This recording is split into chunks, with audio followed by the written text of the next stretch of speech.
Lord our sovereign, how majestic is your name in all the earth. You have set your glory above the heavens.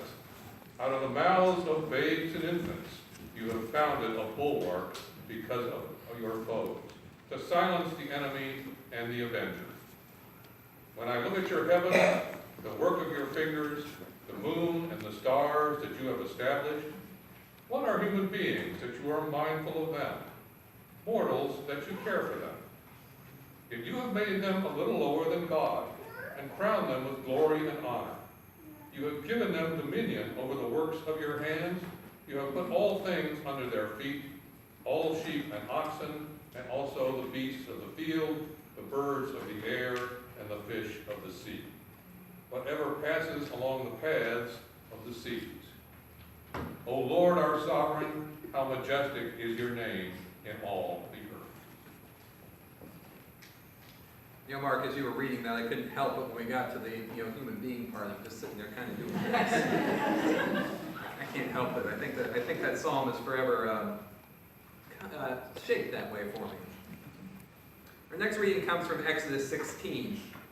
And what's happened between this part of the story and last part is that the Israelites have passed through the sea. They've gotten to the other side. They have danced and waved their tambourines. They're so excited to be free. And then they come to this part where they're just about to begin that journey. And this is what happens. On the 15th day of the second month, after they had left Egypt, so this is 2.5 months, folks, the whole company of Israel moved on from Elim to the wilderness of Zin, which is between Elim and Sinai.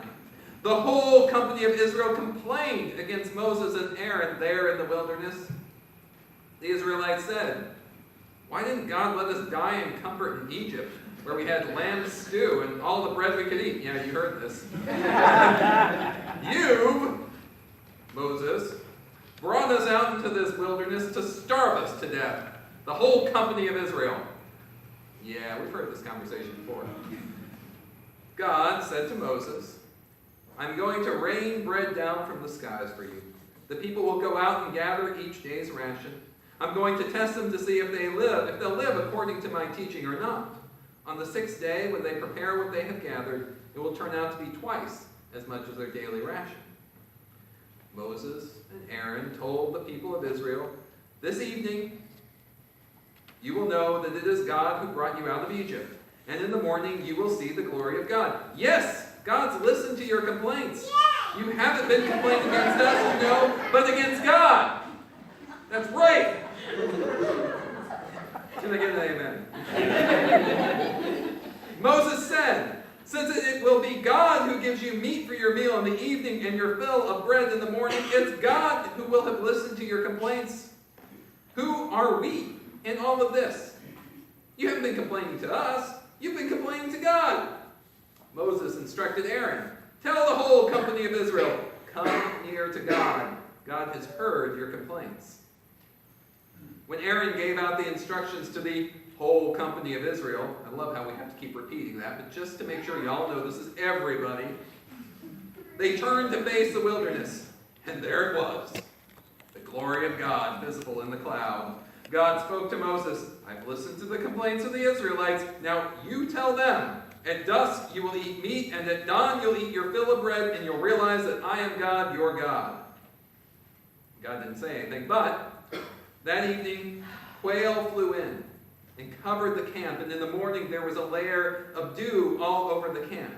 When the layer of dew had lifted, there on the wilderness ground was a fine, flaky something. Crackers. Fine as the frost on the ground. The Israelites took one look and said to one another, "Manu," which means, "What is it?" They had no idea what it was.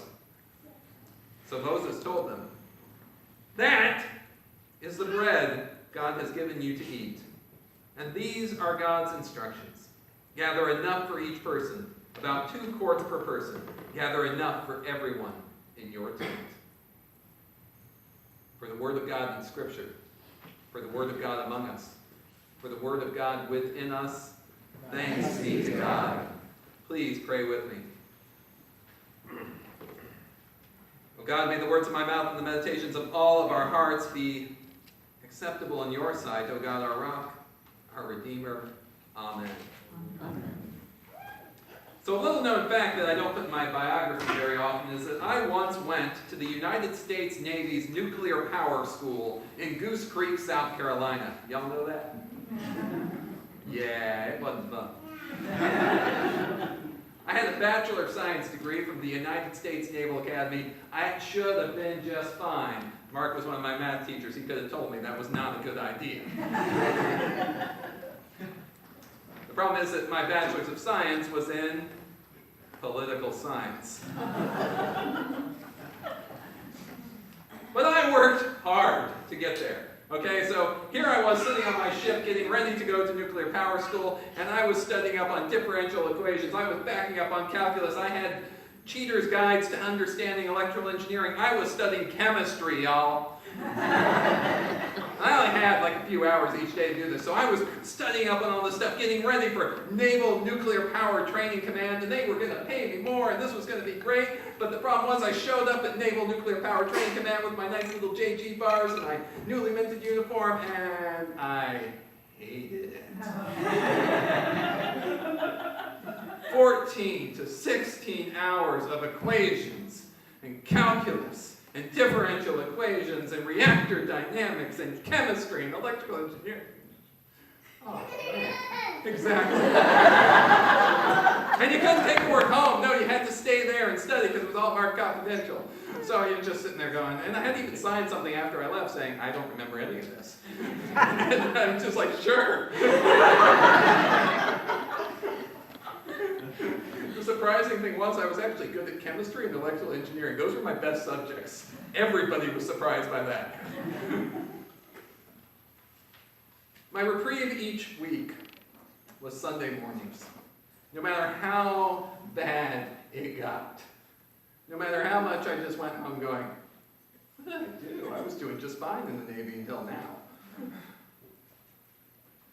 I would take that half day off on the Sunday mornings, and I would drive to downtown Charleston, and I would go and have shrimp and grits at this one restaurant, which was amazing. And then I would roll myself over, belly full of shrimp and grits and about 3 cups of coffee, to Circular Congregational Church, where I would attend worship. And I sat, I have to admit this, I guess now, I sat in the same spot every Sunday. I loved it. And I was so glad to be there. That was my reprieve, was church on Sunday. So for those of you for whom it's a struggle to get to church, just go to nuclear power school. It'll never be a struggle.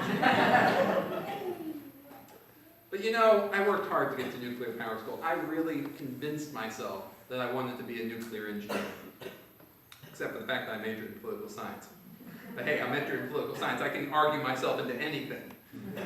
But maybe there are lots of things that we do, and we work really hard to get to, that once we get there, we wish we hadn't done. Right? Yeah?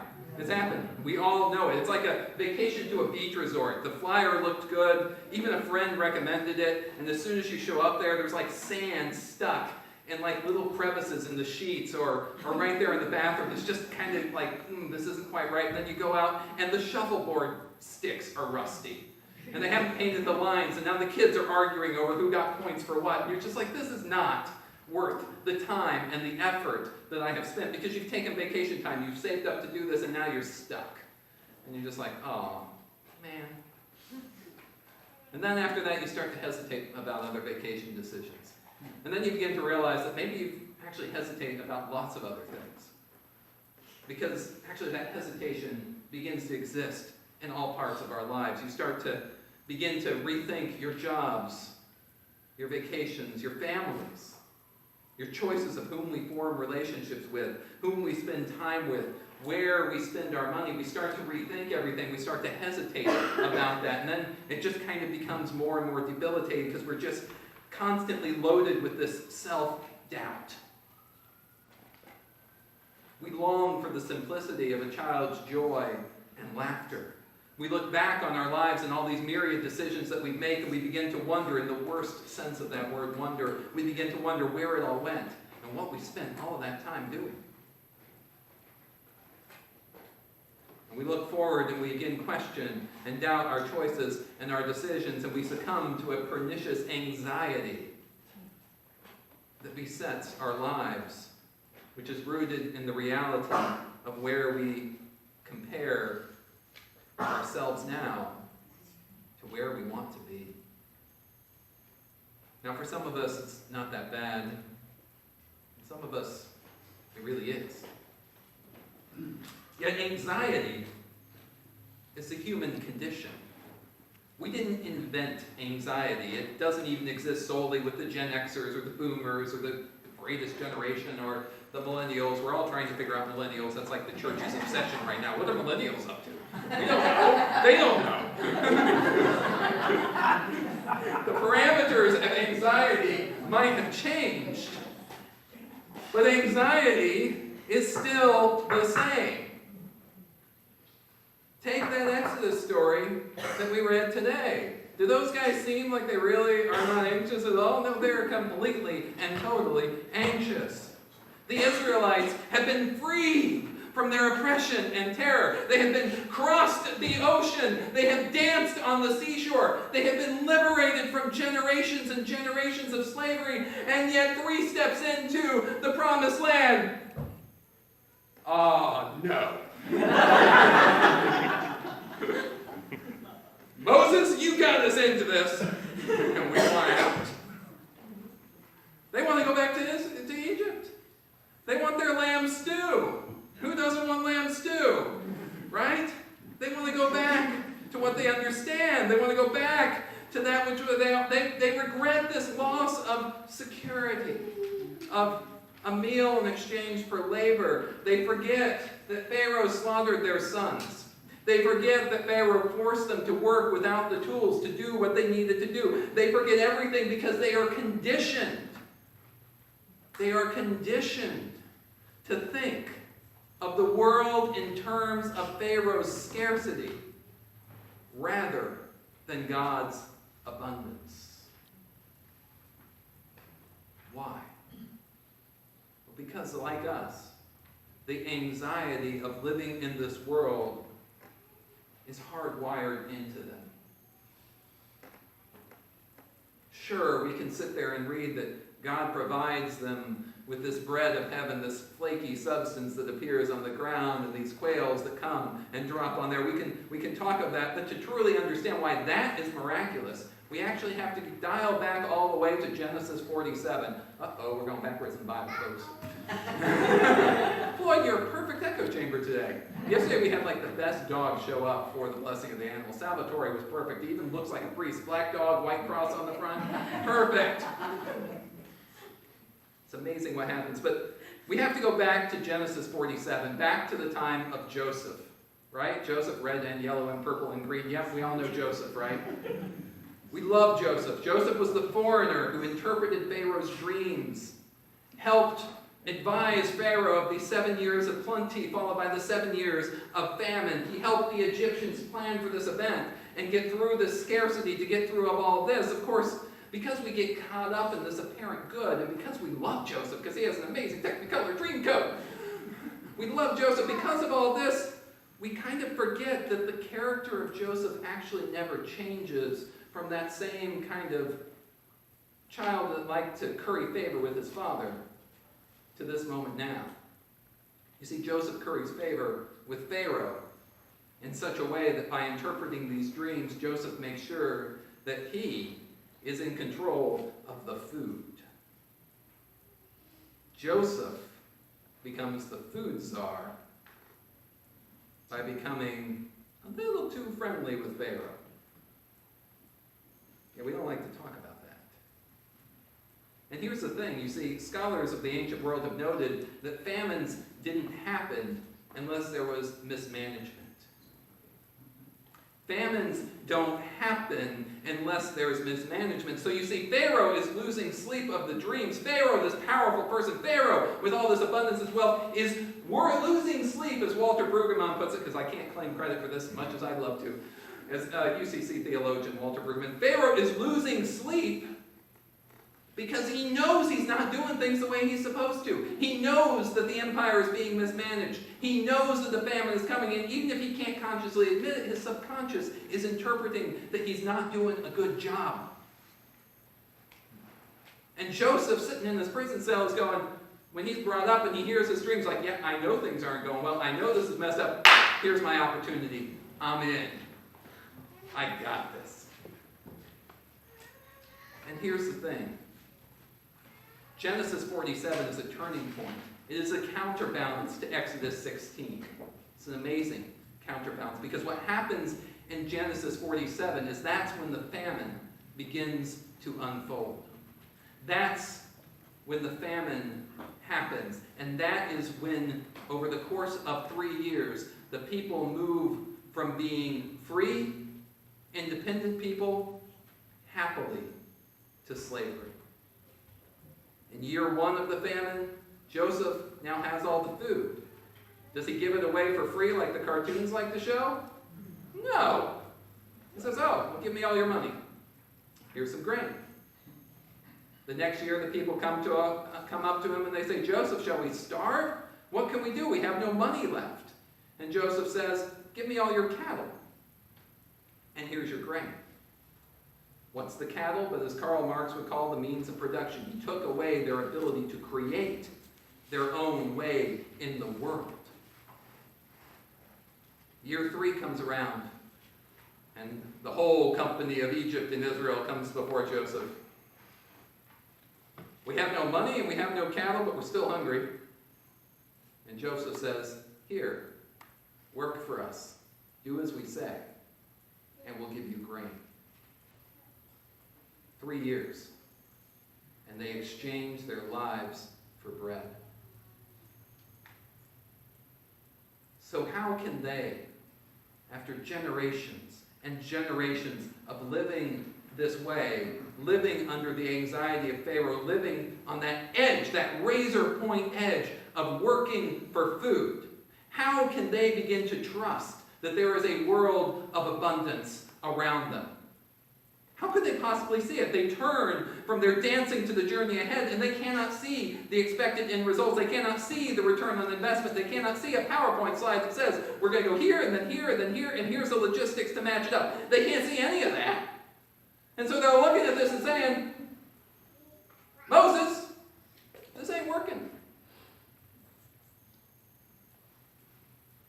This is a people who, in time of famine, in Genesis 47, did not call to God. They did not critique the system of government that was going to enslave them. They exchanged who they were, their identity, their very lives, for subsistence and bread. And that mentality deforms them for generations. So what does that mean for us? What does this mean for people drowning in debt, for homes, for cars, for education, for health care, for food? What does this mean to people who know what happens when you stop playing the game, exchanging your money for that which is not bread, or food, or shelter, or clothing? What does this mean in a country where 60% of us are one paycheck away from seeing the horrors of an economy reach into you? One paycheck. What does this message mean? How can we hear and believe the call of God that the bread of heaven, the manna, which literally means, what is it, is on the ground? Or that meat will appear to sustain us in a balanced diet when we know that we have to work for meat and bread and shelter? We know it, right? Just as those Israelites knew it, stepping into the desert. Things don't just happen. So how do we trust that? How can we believe that more will come the next day? For we are used to the bread of empire, which we can take scraps of and save for another day. And if we think that bread's going to go off, we can make sure that we add more preservatives to it, and we can create the supply chains to keep that bread lasting forever. How can we trust the bread of heaven which appears in the earth naturally occurring over that which we have to sweat and work for? How can we trust that that is the world that God has called us to? Because we're not used to it. We, not the ancient Israelites anymore, but we are not used to it. How can we suppress that anxiety when all we need to do to see people without is to take a walk downtown? Because we must